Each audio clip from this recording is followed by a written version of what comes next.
संस्कार किसको कहते हैं? लोग नहीं कहता इसका संस्कार खराब है, इसका संस्कार बढ़िया है।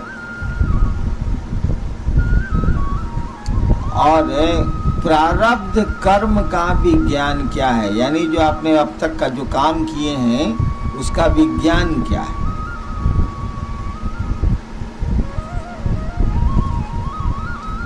कल मैंने कहा था कि आज के लिए सवेरे चर्चा शुरू करूंगा, अभी समय पूछा तो मालूम हुआ कि 8 बजने को। मैं यही सोच रहा था कि आदमी के बस में कुछ भी नहीं है। कल मैंने सोचा था कि सवेरे इस काम को करूंगा, 6:30 में शुरू करूंगा, 7:30 में ख़त्म कर दूंगा। आज सबसे ज़्यादा विलम्ब से शुरू हुआ, 8 बजे। हाँ चलिए, संस्कार किसको कहते हैं समझिए। मान लीजिए एक आदमी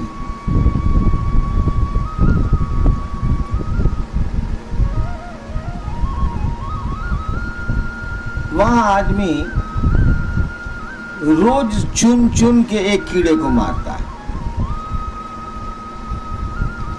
उसने तय किया है कि हम रोज एक कीड़ा मारेंगे। मान लीजिए कि 5 कीड़ों की हत्या की सजा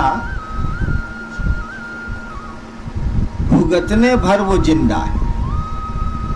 बूढ़ा आदमी मान लीजिए थोड़ी देर के लिए, 50-60 साल का आदमी है, 70 साल का आदमी है, उसको सनक सवार है कि हम रोज वो कीड़ा मारेंगे। जब तक जिंदा रहा वो 5 साल 2 साल मारता रहा, मर गया, शरीर छोड़ दिया उसने। जितने कीड़े मारे उसने, उसका प्रतिफल, उसका प्रतिफल माने उसका रिएक्शन तो जाएगा। मान लीजिए कि 2.5 साल आपने कीड़े मारे, तो मान लीजिए कि उसका प्रतिफल आपको, नतीजा आपको 10 साल में भुगतना पड़ सकता है। अब मर गया वो 2 साल के बाद, तो ये प्रतिफल तो बच गए, रह गए। मैं आदमी पर उदाहरण नहीं देना चाह रहा। जैसे एक आदमी है जिसने 20 हत्याएं की, मान लीजिए थोड़ी देर के लिए, एक हत्या की सजा उसको इस जीवन में मिल सकती है, बाकी हत्याओं की सजा और पहले के कर्मों के चलते आगे जा रही है। पहले जो आप पेट्रोल डाले हैं उसी से इंजन चल रहा है, बाद में जो आप पेट्रोल डाल रहे हैं वो बड़ा गंदा है, लेकिन अभी पहले वाला पेट्रोल पर आपकी गाड़ी चल रही है। और उसी बीच में शरीर छूट गया तो पुराना पेट्रोल तो रुका हुआ है, फिर शरीर में आइएगा तो पुनः पेट्रोल आवेगा। तब वो जब आवेगा तो पहले थे डॉन, अब बना देगा कोबी को मंगा कोड़िया। जो कर्म फल के बीज, जिन जिन कर्मों के फल के बीज आप अभी तक भोग नहीं पाए हैं, वो सुख हो या दुख हो, उसका नाम है संस्कार। इसकी अंग्रेजी बड़ी अच्छी है, लेकिन अंग्रेजी से समझ नहीं पाइएगा, वैसे मैं बोल देता हूं। संस्कार का अर्थ होता है the reactions in its potentiality. अंग्रेजी में समझाना आसान है। द रिएक्शंस, रिएक्शन आपको लिए हुए हैं, आप जो कर्म किए हैं उसका प्रतिफल लिए हुए हैं आप, इन इट्स पोटेंशियलिटी, यानी वो सीड के रूप में आपके पास बैठा हुआ है, दिया के रूप में है। अनुकूल वातावरण, अनुकूल मौसम, अनुकूल पानी, अनुकूल हवा, अनुकूल सूरज जब मिलेगा तब वो अंकुरित होगा और उसमें पौधा निकलेगा।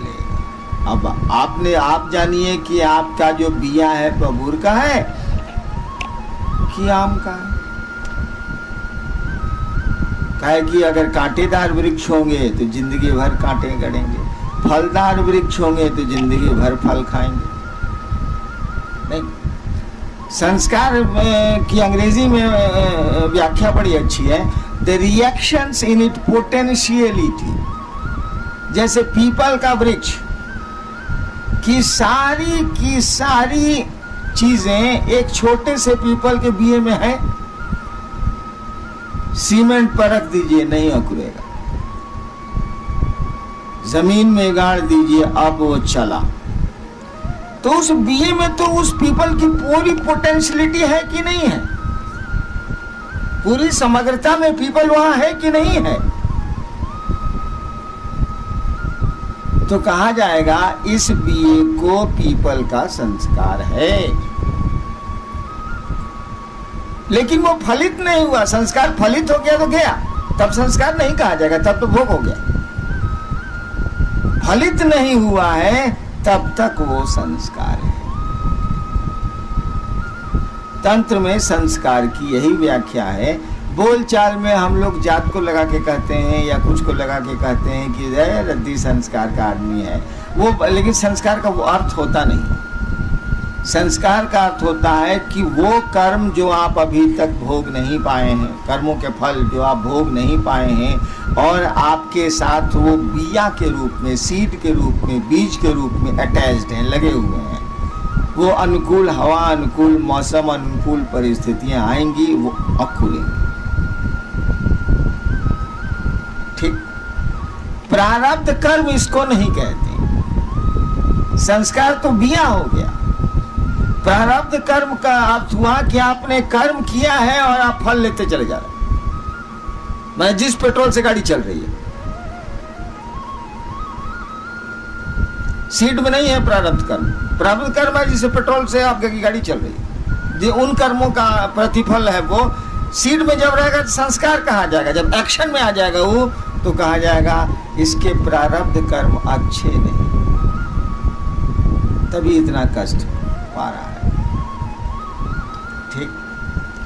अब एक उदाहरण देते हैं, समझिए। भगवान कृष्ण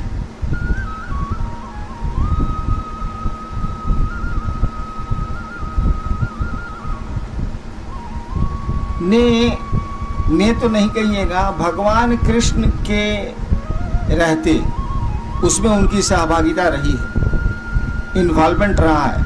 रहते कितनी हत्याएं हुई सोचिए तो।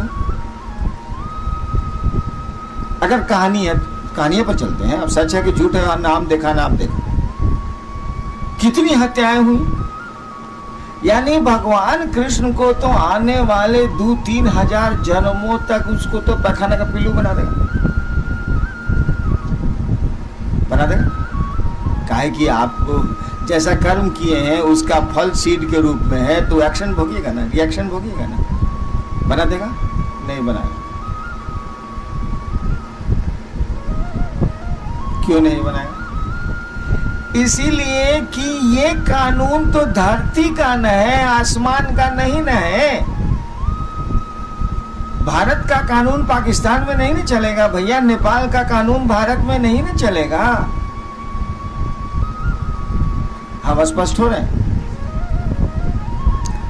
आप भारत के कानून से नेपाल में घुस जाइएगा तो नेपाल में हो सकता है अपराध नहीं हो, यहाँ अपराध हो, यहाँ अपराध नहीं हो, वहाँ अपराध हो, आपको अरेस्ट कर लिया जाएगा, सजा मिल जाएगी। यहाँ का कानून अलग है, उस देश का कानून अलग है। हो सकता है भी, बहुत जगह है।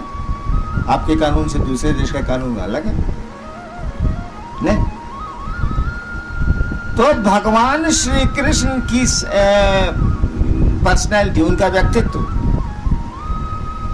ऐसा है कि जो कहानियां हैं, जो मान्यताएं हैं, उसमें कहा गया ये तो भगवान आए थे,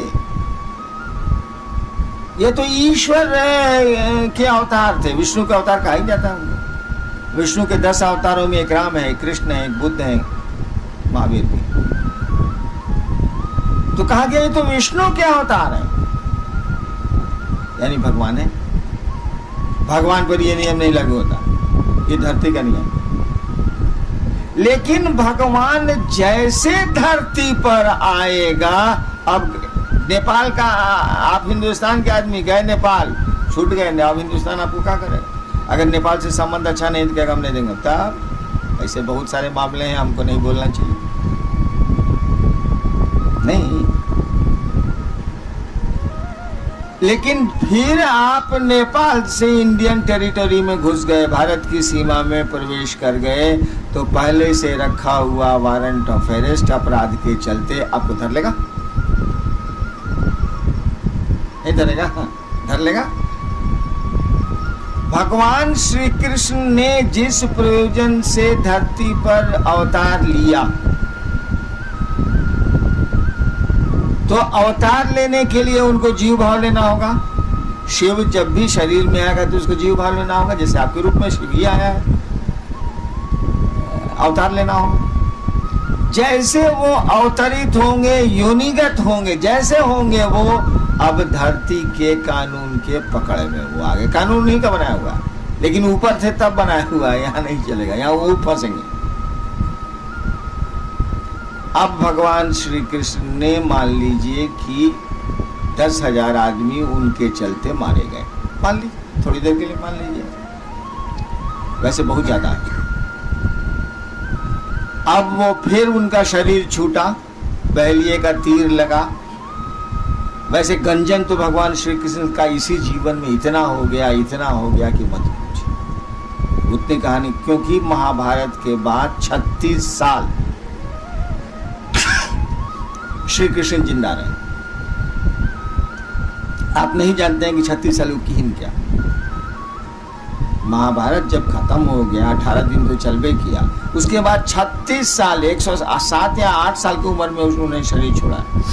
36 साल वो जिंदा रहे और उनकी आंखों के सामने पूरा का पूरा यदुवंश समाप्त हो गया। उनकी आंखों के सामने उनके दोनों बेटों की हत्या हुई। हत्या नहीं हुई, उन्हीं के सामने उनके बड़े बेटे को मार के, बैठे हुए हैं पेड़ की जड़ के पास, मार के जूतों से उसके सर को रगड़ा जाने लगा। तब जाके श्री कृष्ण को थोड़ा क्रोध आया। उनके सामने बेटे उनके मारे गए, आपसे में लड़के मरे, कोई दूसरा नहीं मारा। उसके बाद जो खून का मारने जाने के जो खून का छींटा उनके देह पर पड़ रहा था, बैठे हुए थे पेड़ की जड़ के पास, छींटा जो पड़ रहा था उसी को धोने वो वहां गए थे। और धो के जैसे फिर वहीं एक पत्थर पर बैठे ही थे वो कि तीर आके लगा। पारधी आया दौड़ के, कहा कि पहचान लिया, कहा पारधी मैंने बह लिया। पारधी आया दौड़ के, कहा कि भगवान हमसे भूल हो गई, हमने समझा एक चिड़िया खूबसूरत सी है, लाल ओठ है उसके, मैंने तीर चला दिया। धुंधला था, अभी सुबह नहीं हुई थी पूरी तरह, धुंधला था, आज जहर वाला तीर था चला।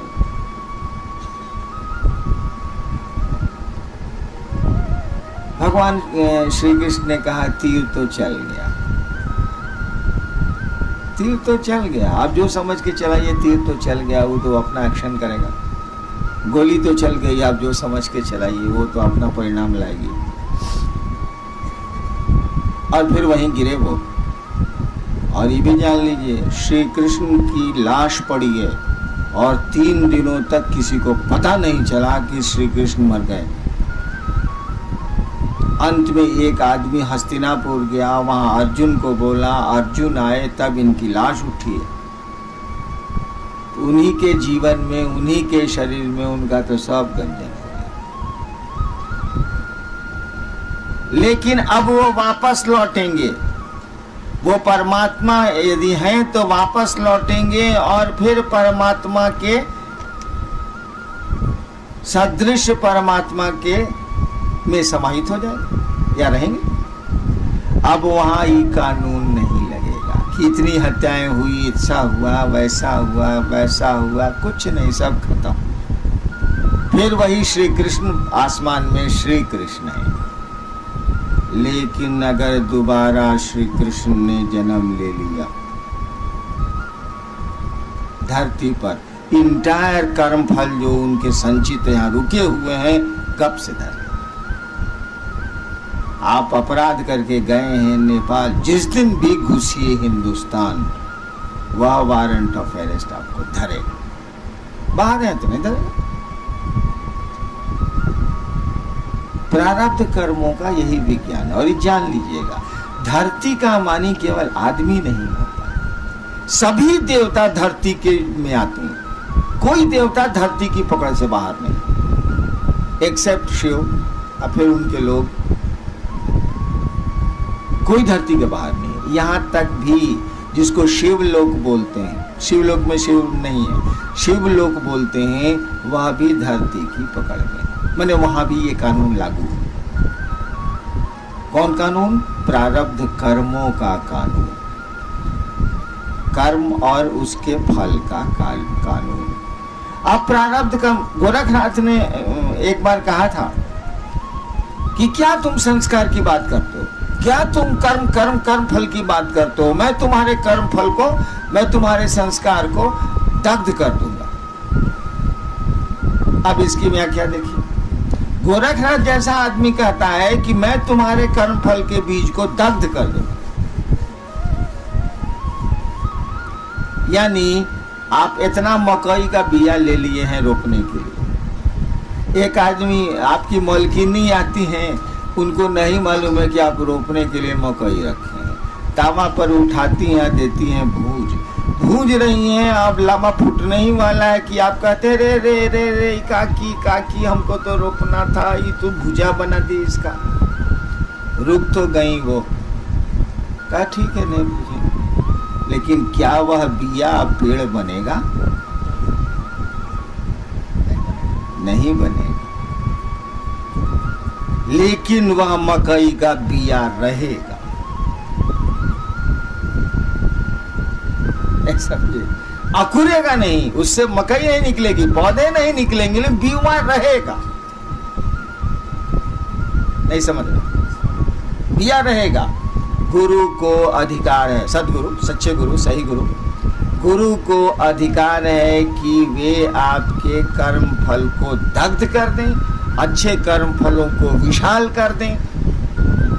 जैसे बहुत अच्छा कर्म है आपका और बुरे कर्मों से आप घिरे हुए हैं, अभी पेट्रोल जो चल रहा है उससे आप घिर गए, आपका अच्छा कर्म नहीं काम कर रहा है, उनको पावर है कि बुरे कर्म के बीज को वो जला दें,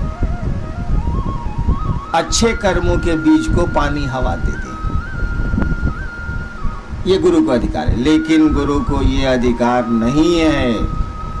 ईश्वर की कुर्सी पर फिर है शिव को, लेकिन शिव गुरु को ये अधिकार नहीं है कि वह जो मकई का दाना दग्ध होके तावा में पड़ा हुआ है उसको मिटा दे, उसको वो नहीं मिटा सकते। गुरु की कुर्सी पर, ईश्वर के रूप में तो उनका कानून है, वो कानून को तोड़ ही नहीं सकते। गुरु की कुर्सी पर आपके कर्म फल को वो इनहेंस करके, बड़ा करके विशाल कर सकते हैं। एक क्षण के संस्कार को, एक क्षण के आपके कर्म फल के बीज को, जिसमें साधु होने की कैपेसिटी है, वो एक क्षण है बस। एक झोंका आया, महादेव इतने अच्छे लगे, इतने अच्छे लगे, इतने अच्छे लगे, लेकिन ये झोंका रहेगा मुश्किल से 2 घंटा। इसको खींच के ले जा सकते हैं 200 साल। मैं 200 साल तक आपको महादेव अच्छे लगते रह जाएंगे और इसी बीच में शिव हो जाएंगे। गुरु को यह भी अधिकार है कि कोई कर्म फल आपके साथ लगा हुआ है जो 20 वर्षों तक आपको परेशान करता रहेगा और गुरु के काम में वो बाधक बनता रहेगा। आपकी दृष्टिकोण से काम नहीं होगा, उनके दृष्टिकोण से होगा। तो वो 20 साल के कर्म फल को 1/1 करोड़ हिस्सा में पास करा दे। 1/1 करोड़ हिस्सा सोचिए में पास करा दे, पता नहीं चलेगा, ये उनको पावर है। लेकिन वो सीड को नहीं हटा सकते, सीड रहेगा, वो उतना आपको लेना पड़ेगा। बिया का भक्षण आपको करना पड़ेगा, वो बिया आपको लेना पड़ेगा, उसमें गुरु कुछ नहीं करेगा। लेकिन वह बिया पेड़ नहीं बनेगा, अंकुरित नहीं होगा, यह गुरु कर सकते हैं, उनको पावर है। सही गुरु को, उनको पावर है। लेकिन बिये को हटा देने का पावर मात्र शिव को है, क्योंकि मात्र शिव महेश्वर शिव, ईश्वर शिव, भगवान उनको है और वो उन्हीं का कानून है, इसीलिए हटाते नहीं है। उन्हीं का नियम है, उन्हीं की इच्छा से ये सिस्टम चल रहा है, इसीलिए हटाते नहीं हैं। अब सुनिए, मैंने कई बार कहानियां सुनाई हैं कि एक आदमी था जो कथा पढ़ता था और भगवान का बहुत बड़ा भक्त था। एक गांव के बाहर आया और पहले तो नियम था ना कि कोई साधु आया है गांव के बाहर तो गांव वाले उसको भोजन वोजन कराते थे। तो लोग कथा सुनने शाम में जाते थे और कथा सुनते थे और गांव के लोग उसको भोजन देते थे। गांव के बाहर एक मंदिर के बाहर टिका हुआ था। एक औरत थी जो प्रतिदिन खाना बना के ले जाती थी, उनको खिलाती थी, पानी ले जाती थी, पिलाती थी, और ये सिलसिला 6 महीने तक चला। समझ रहे? 6 महीने तक चला। 6 महीने के बाद उस कथावाचक भक्त को कहीं वहां से अब जाना था। उसने रात में कहा कि देखो मैं परसों चला जाऊंगा, तुम 6 महीने से मुझको भोजन करा रही हो, कुछ चाहिए तो बोलो। उस महिला ने कहा हम कुछ चाहने के लिए आपको नहीं खिलाते, हम तो आप साधु हैं, हमको श्रद्धा है इसीलिए खिलाते हैं, हमको कोई जरूरत नहीं है, कोई इच्छा नहीं है, इसके चलते हम किसी चीज के लिए, किसी चाहत के लिए आपको खिलाता हूँ, ऐसा नहीं। कहने नहीं 6 महीना तुम खिलाई हो, कुछ तो हमको देना चाहिए। कहते नहीं छोड़िए, हम तो ऐसे ही आपको खिलाते थे, कुछ हमारे दिमाग में नहीं है, कुछ भी हम नहीं चाहे। ये एकदम जिद पर अड़ा हुआ था कि इतना दिन इसका एहसान है, कुछ दे दे।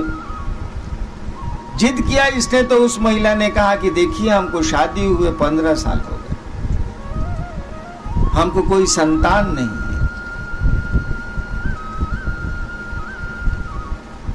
कहा ठीक है कल आओगी तुम खाना लेके, मैं परसों जाऊंगा, कल आना। रात में उसने अपने भगवान को वायरलेस किया, जिस जो भी उसका आराध्य हो। भगवान ने से इसने पूछा कि जी ऐसा ऐसा हुआ है, महिला बोली है कि हमको संतान नहीं है, हमको 6 महीना खिलाई है, आप बताइए कि उसको संतान है कि नहीं तकदीर में। भगवान ने कहा कि उसकी तकदीर में संतान नहीं। बात खत्म हो गई। दूसरे दिन वो महिला आई, कथा खत्म हुई, परसों इसको जाना था, मतलब दूसरे दिन सुबह इसको जाना था। रात में फिर सब चले गए तो महिला ने भोजन निकाला, लोटे में पानी लाया, कहा कि खा लीजिए। कहा कि देखो हम खाएंगे नहीं, तुम 6 महीना हमको खिलाई हो, और भगवान ने जब कह दिया कि तुम्हारी किस्मत में संतान नहीं है, हम तुमको संतान दे नहीं सकते, हम खाएंगे नहीं। बहुत जिद की कि भैया हम तो पहले भी कहा था किसी चीज के लिए आपको नहीं खिलाना है, आप खाइए तो। आप जिद किया तब ना हम बोले हैं, हम तो बोल भी नहीं रहे थे, हम चाइस के लिए खिलाया भी नहीं था आपको।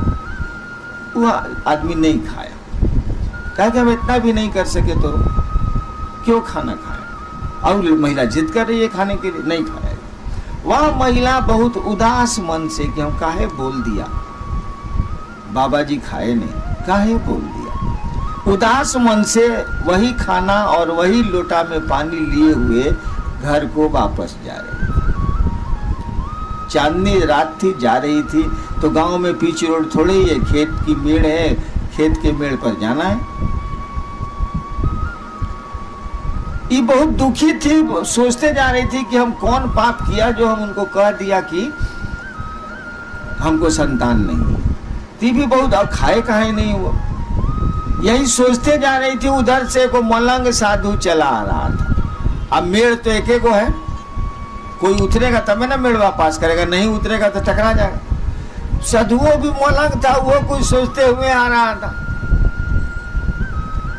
वो ध्यान नहीं दिया कि कोई सामने से आ रहा है।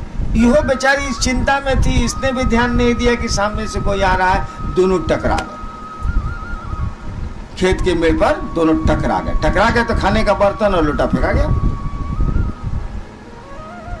बर्तन फेंकाया और लोटा फेंकाया तो साधु ने देखा कि अरे इसमें तो रोटी है। साधु ने कहा माँ रोटी है। बस बिना सोचे समझे 4 गो रोटी थी, 4 गो रोटी सब्जी खाया, और लोटा अभी खेत में टेढ़ा हुआ था, उसमें पानी था, पानी पिया और कहा कि माँ जाओ, मैंने 4 रोटियां खाई हैं, तुम्हें 4 संतान होगी। बिना बोले वो बोल गया, बात आई गई, खत्म हो गई। फिर वो कथावाचक भक्त 7-8 साल के बाद अपना फिर प्रोग्राम उसी गांव में बनाया। लोग जुटे, वहां महिला भी जुटी, उसके साथ 4 बच्चे थे। तो कथा हो रही थी, उस समय तो नहीं कुछ बोला। बाद में उसको बुलाया हो, ये बच्चे किसके? उसने कहा मेरे हैं। अरे हमको तो भगवान ने कहा कि तुम्हारी किस्मत में नहीं है, तुमको बच्चे कहाँ से हो गए? उसने कहानी सुनाई कि ऐसे ऐसे मैं टकरा गई, भोजन गिर गया, वो साधु लगता है भूखा हुआ था, बिना कुछ पूछे खा भी लिया, पानी भी पी लिया। मैंने 4 रोटियां आपके लिए लाई थी, उसने कहा जा तुम्हें 4 बेटे, मुझको बेटे हो गए। कहा ठीक है जाओ। रात में फिर अपने भगवान को ही वायरलेस लगाई। कहा सरकार आप तो हमको बेइज्जत किया। क्या हुआ? तो उसको 4 संतान हो गई और आपने कहा था उसकी किस्मत में संतान नहीं है। कहा था देखो यार तुम पूछे थे तो हमने बता दिया कि उसकी तकदीर में नहीं है। वो ससुरा पूछी सूची कुछ नहीं, दे दीस तो हम क्या करें? तो दे दीस तो दे दीस। तुम पूछने आए थे वो दे दीस, कुछ पूछीस था वो हमसे, वो तो दे दीस तो अब क्या करें? जोड़ना पड़ा हमको, दे दीस तो क्या करेंगे? देखिए तकदीर में नहीं है, एक साधु ने जोड़ दिया। ये प्रारब्ध कर्म नहीं है, ये संस्कार नहीं है। मैं अपनी बात सुनाता हूं। मुझको कुत्ते पालने का बहुत शौक, वैसे मैं है भी कुत्ता, हूं भी कुत्ता, मुझको शौक है कुत्तों पालने का बहुत। बचपन से मैं कुत्ते पालता था, छोटा था तभी से कुत्ते पालता था। धनबाद में मैं जब स्कूल में पढ़ता था 6-7वां में, तो मेरे पास 2 कुत्ते थे, एक का नाम था शेरा, एक का नाम था टाइगर। तो मैं ही पाले हुआ था, मेरे साथ रहता था दोनों कुत्ता। स्कूल से तो मॉर्निंग में चले आना है, 6-5 में साले स्कूल कितना देर का। मैं छत पर खुराफात करते रहता था। महादेव का एक फोटो था शीशा वाला, उसको निकाल के सीढ़ी पर लगा के, फिर पेट्रोल वाला टीन लेके पाइप लगा के साला महादेव के फोटोए पर पानी गिराते थे, उसके कांटी में घुसाने वाले पर साला 10 मिनट में फोटोए गल के गिर जाता था। यही कुछ मैं कर रहा था। तब तक नीचे 2-3 साधु थे, 3 साधु थे लाल कपड़ा पहने हुए, आवाज दे। तो हम ऊपर से बालकनी से झांके, देखा कि 3 वो साधु है बरामदा के आगे नीचे। दोनों कुत्ता तो मेरे साथ ही रहता था। हम का 3 दोनों कुत्ता चला नीचे, मैं भी उसके साथ था। मैंने छिटकी नहीं खोली, छिटकी नहीं खोली तो तीनों साधु खड़ा था सामने। हमने कहा कुत्ता को, दोनों कुत्ता हाउ हाउ हाउ करते हुए तीनों साधु पर पड़ गया। तीनों साधु भाग चला, भागते भागते बोला साला हम पर कुत्ता छोड़ा है, तुम IAC नहीं पास करे।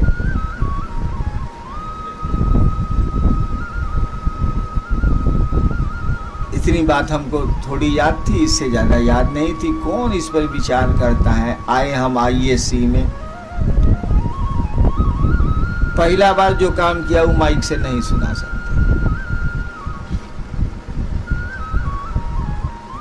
देखो प्रोफेसर साहब अपनी बेटी उस हमारे क्लास में पढ़ती थी, आ रहे थे। हम कहा प्रणाम सर, नया नया ब्याह किए हैं क्या? अब बेटी को कह दीजिएगा कि नया नया ब्याह किए हैं तो का आपका असर होगा। मैं कॉलेज से निकाल दिया। दूसरी जगह गया जहाँ ये टीचर थे, एगो हमारे साइंस के हेड ऑफ डिपार्टमेंट थे। हम किया क्या था बदमाशी, H2S गैस होती है ना जो बड़ी बसाती है, साइंस के तो स्टूडेंट लोग हैं, तो उसको बरामदे में बना के उसमें क्लिप लगा दिया जाता है रबर में कि गैस नहीं लीक करे। खरी प्रयोग करना होगा तो उसको बीकर में डाला जाएगा, ऐसे बंद रहेगा। खुल जाएगा तो साला तो इलाका का इलाका गंधाइन कर देगा। तो मैं अकेले एक दिन जा रहा था कॉलेज में, ऊपर में लेबोरेटरी थी, वो जो पाइपवा में क्लिपवा लगा हुआ था खोल के हम पॉकेट में रख लिया, चले।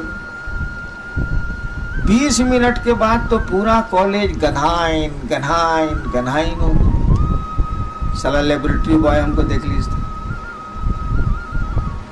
कह दिया HOD को, हेड ऑफ डिपार्टमेंट को, हमको बुलाया गया।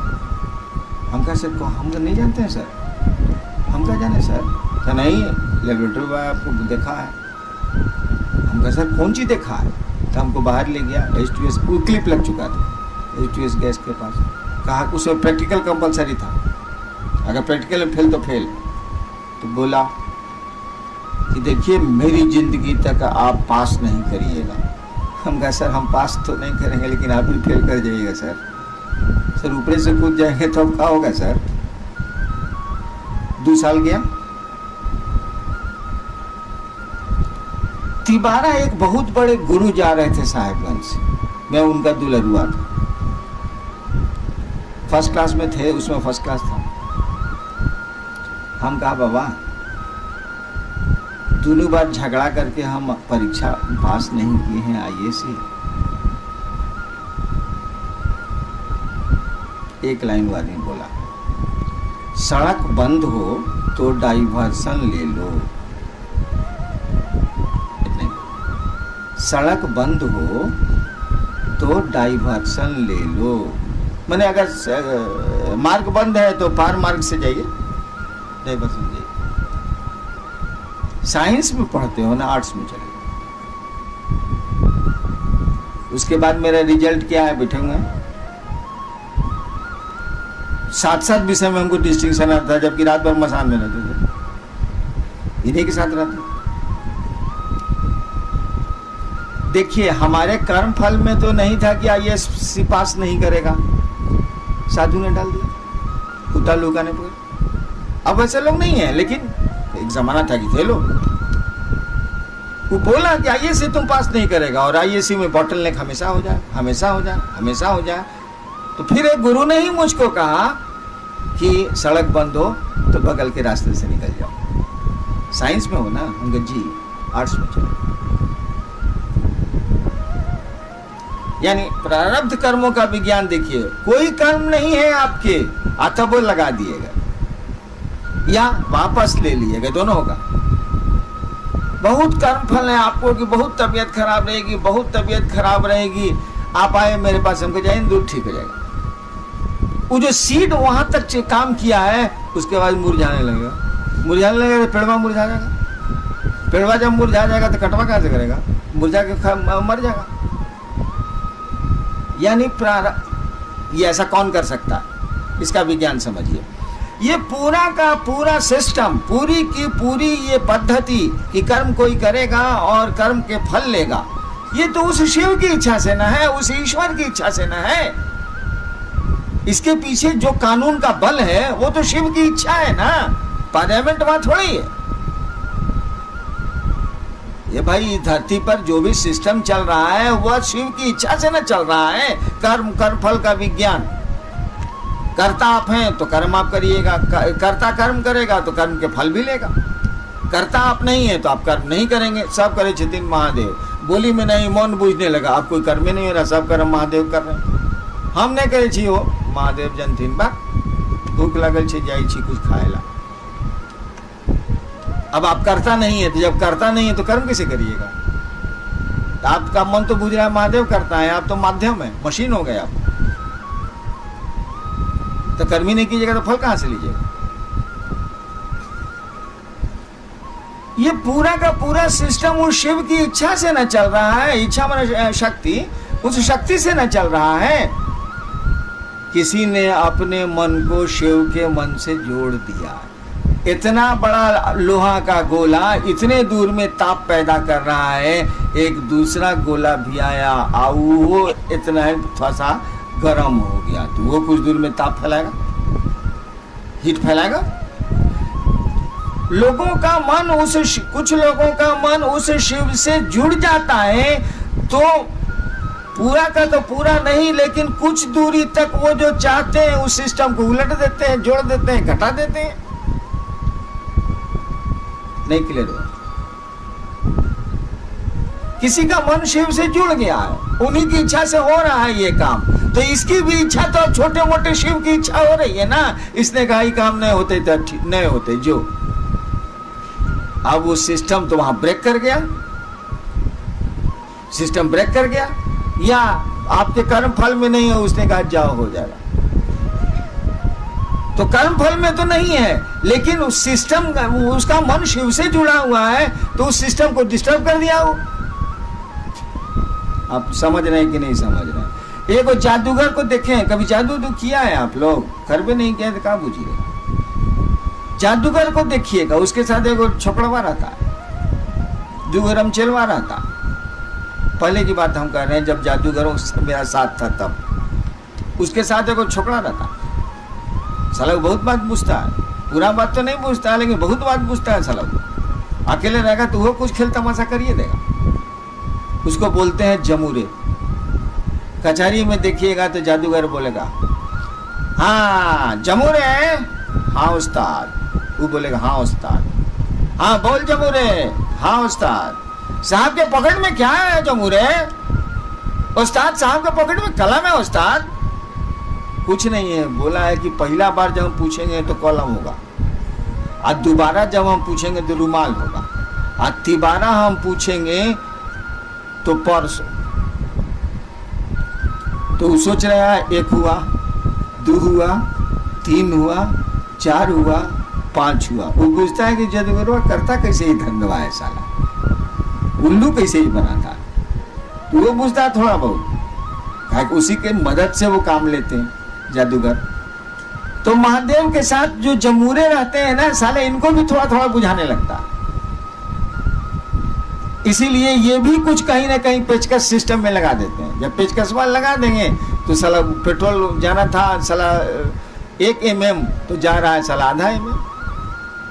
पेट्रोल जाना था आधा mm, स्क्रू को ढीला कर दिया जा रहा है 5 mm। जाए साला। समझ रहे इस बात को कि नहीं? प्रारब्ध कर्मों का विज्ञान भी प्रभावित होता है साधुओं के, साधु में सही साधु, साधुओं के द्वारा, फकीरों के द्वारा, मस्त मौला लोगों के द्वारा, जिनका मन उस खुदा, उस भगवान से जुड़ रहा है, जुड़ जाए। ज्यादा जुड़ जाएगा तो साला वो बुझ जाएगा कि हमसे बढ़िया महादेव चलाते हैं, हम नहीं बोलेंगे ठीक है। कहेंगे जब ज्यादा जानेगा तो वो ये जानने लगेगा कि हम कितना बढ़िया चलावेंगे, महादेव जैसा नहीं चला सकते। छोड़ दे रहे, मत पेचकस उठा। कौन जानेगा, जैसे हम लोग के जैसे आदमी कौन जानेगा, तो नटवा टाइट है का खोल दिया जरा से, हाँ पानी जा रहा है। महादेव भी देख के अकबका रहे हैं कि साला ये जमूरे सब इधर से उधर करते रहता है। बताओ यार, ये प्रारब्ध कर्मों का विज्ञान यही था, संस्कार। 40 मिनट हो गया, आप सबों को प्रणाम। आप घर को जाइए, कल फिर मिलते हैं। आज का विषय हो गया ना सर?